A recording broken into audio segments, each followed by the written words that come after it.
안녕하세요. 법률정보쇼 주창훈 변호사입니다.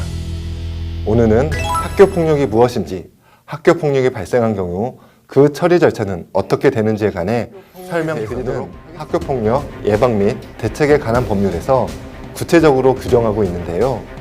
법률에 규정된 내용을 보면 학교 내외에서 학생을 대상으로 발생한 상해, 폭행 등 형사상 범죄뿐 아니라 강제적인 심부름, 따돌림, 정보통신망을 이용한 음란, 폭력정보 등에 의한 신체, 정신 또는 재산상의 피해를 수반하는 행위 일체를 학교폭력으로 정의하고, 법률상 학교폭력은 직접적 폭력행위에만 국한되지 않습니다. 최근 대구지방법원에서는 같은 반 학생에게 설명충, 진지충이라고 놀린 것 역시 학교폭력에 해당한다고 판결하였는데요.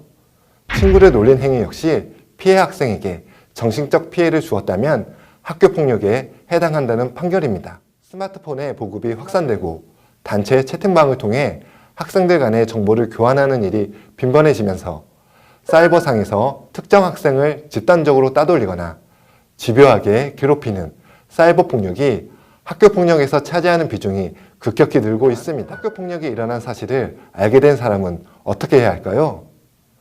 학교폭력 예방 및 대책에 관한 법률 제20조에서는 학교폭력의 신고 의무를 규정하고 있습니다.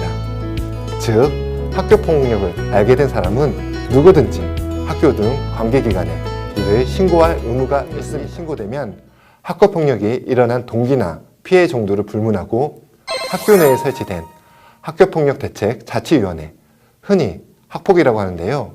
학폭위가 소집되어 심의 절차를 거친 후 피해 학생과 가해 학생에 대한 조치가, 학폭위는 사안의 진상을 조사한 후 심의를 통해 학교장에게 피해 학생에게 심리상담 및 조언, 치료 및 요양, 학급 교체 등의 보호 조치를, 가해 학생에게는 피해 학생에 대한 사과, 학교 또는 사회에서의 봉사, 출석 정지, 전학, 퇴학 처분 등의 선도 조치를 내릴 것을 요청할 수 있습니다.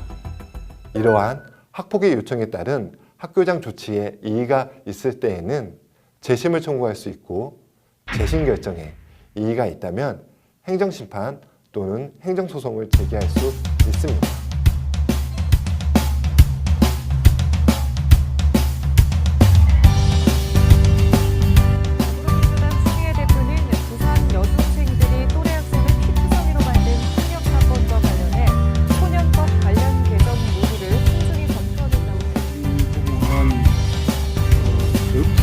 주지 않은 사회관계자가